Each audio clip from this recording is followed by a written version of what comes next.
Hey everyone, my name is Marcus. I'm a coach, a medium, and a channeler. And in this video, I'm going to explain how I work and kind of dissect what is a medium. And there might be many reasons why people go and visit a medium. And I'm going to explain how I work and the goal that I'm trying to achieve with the people that show up for readings with me. So if this is something they've been thinking about, or if it's something you want to continue exploring, this video is for you.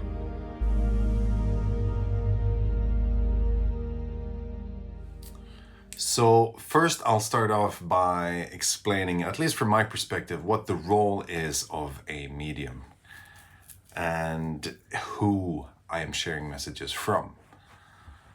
So people use the term psychic medium, and the two words to me mean psychic and medium. Psychic means my abilities as a human being. Like if I get a sense of intuition, or if I see or I hear something, that's me being psychic, using my psychic abilities.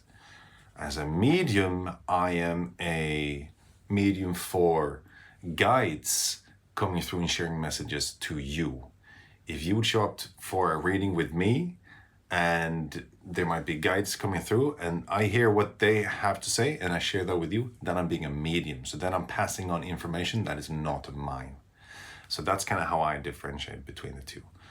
And in a reading with me, I will check in what's coming through and I will be a medium and sharing information to you. And so the role of a medium, from my perspective, is that of messenger.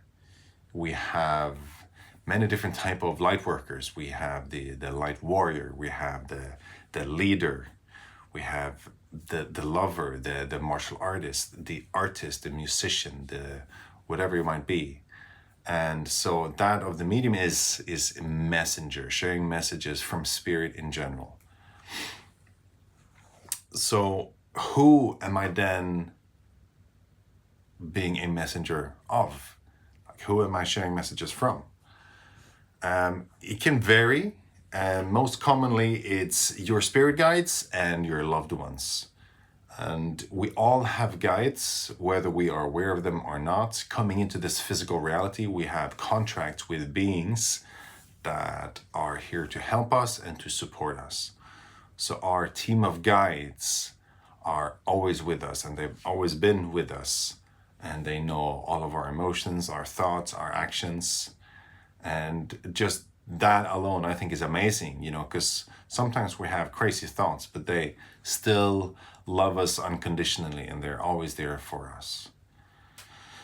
And the most common guide I receive messages from is, people's guardian angel, which is like the main guardian of you and your soul and your life. And so that's always coming through. And it could also be, like I said, loved ones. Could be if you have grandparents, for example, that have passed on, that they are here with messages that also wants to come through. So those are the two, most common ones.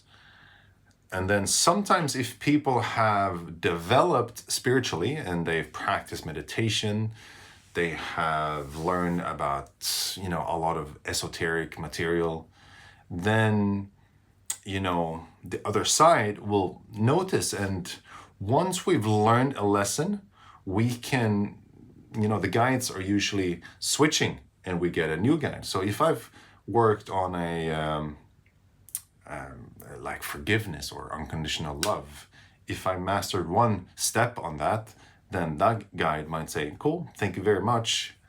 This lesson is now done. And there might be another guide coming in. So the more we grow spiritually, the more changes are happening in our field.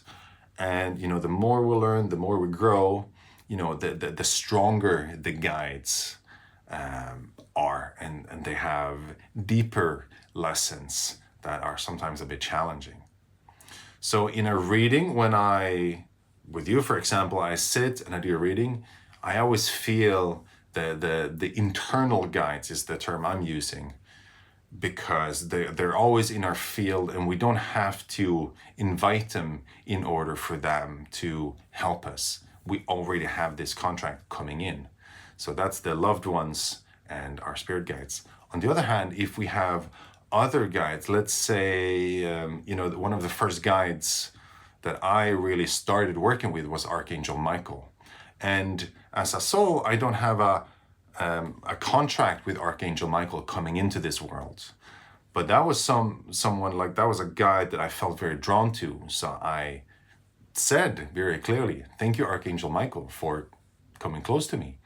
And then you form a conscious contract with a guide. And I call these external guides. And whenever I do readings, they show up in my left field, kind of, showing very clearly that these are different.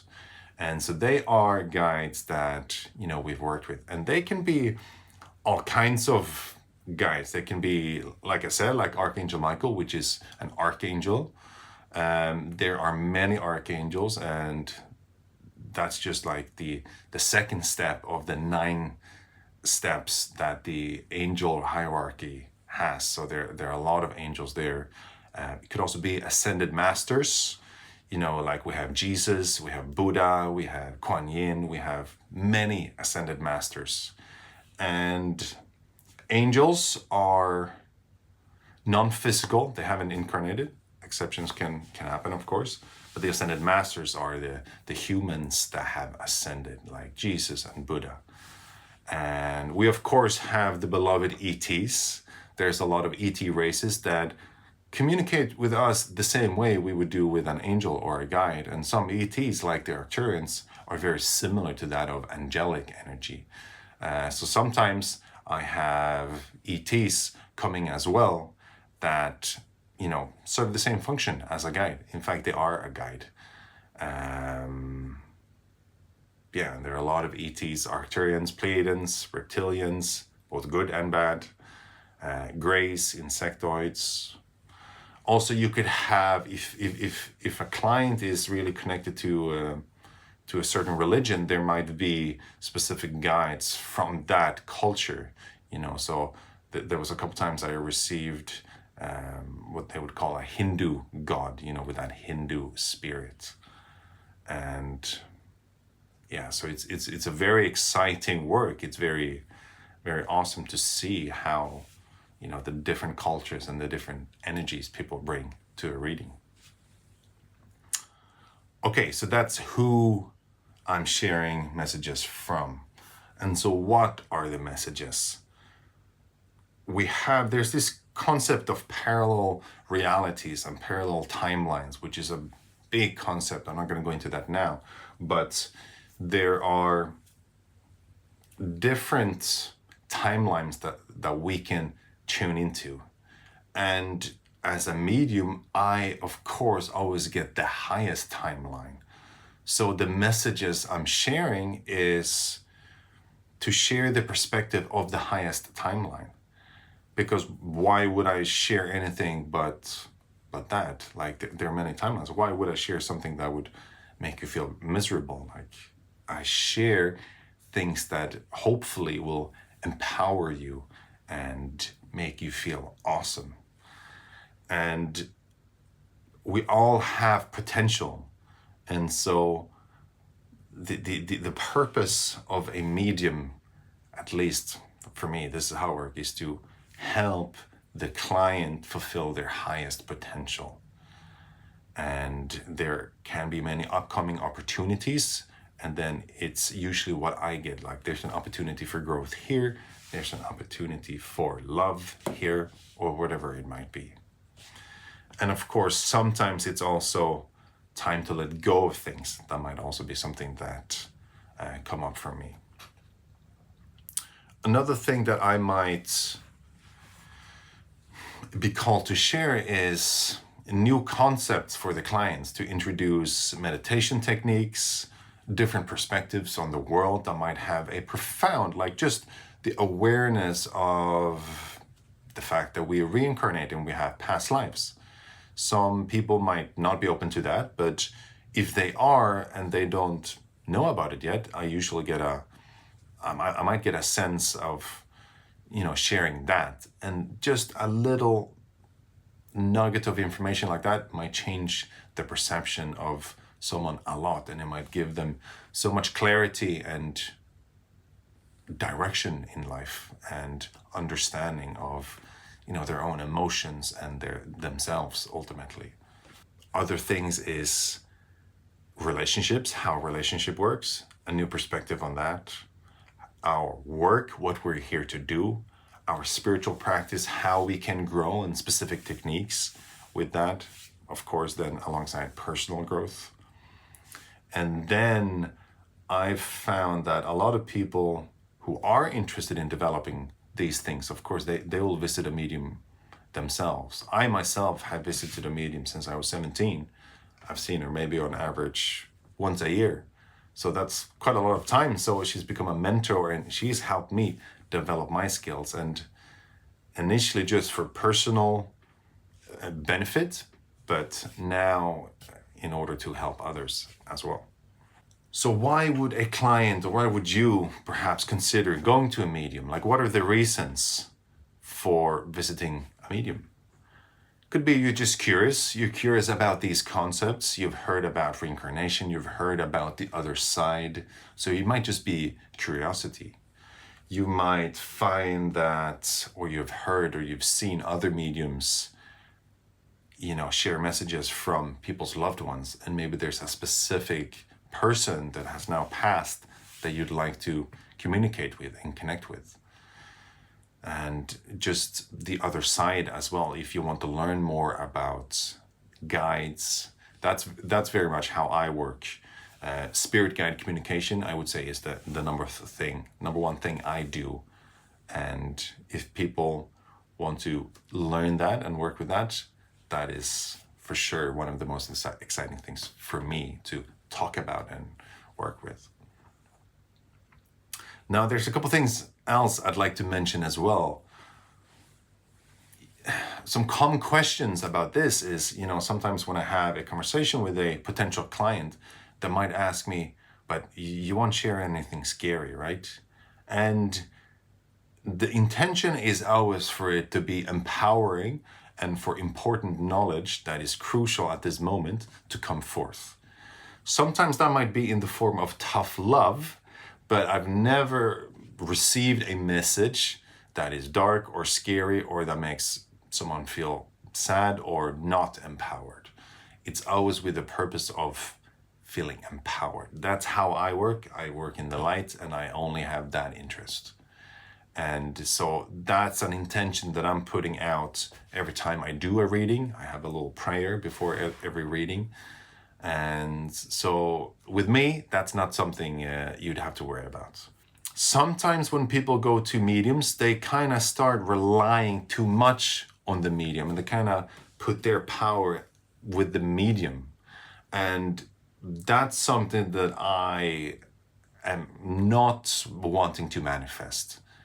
And it's very obvious for me when that happens, people asking me questions that are not empowering.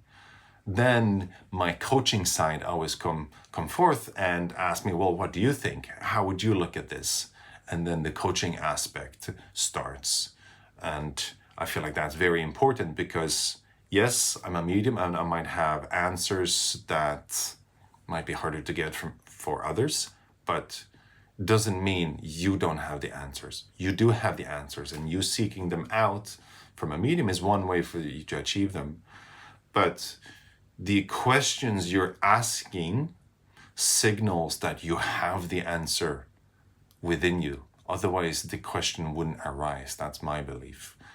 And so if you can ask the question, there's a chance you'll be able to find that yourself as well. And sometimes the medium is just here to provide clarity to your thoughts and maybe give you new questions that you can then figure out yourself.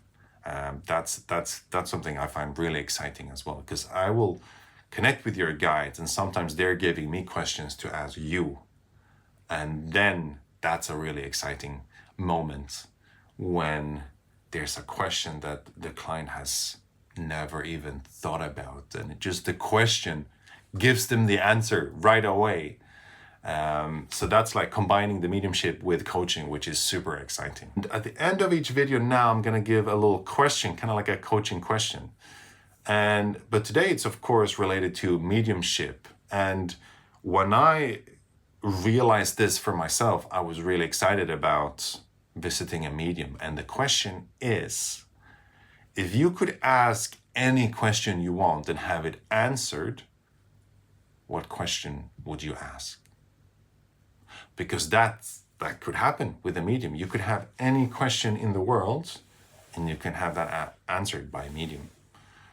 And yeah, if you're interested in booking a session, you can find my website and you can read about how I work a little bit more. And I have a calendar for booking as well. If you're not sure, if you want to talk to me first, send me an email and we can chat for a bit, and then we can take it from there as well. Thank you for listening. I hope this was informative, and I hope to see you in the next video. Peace.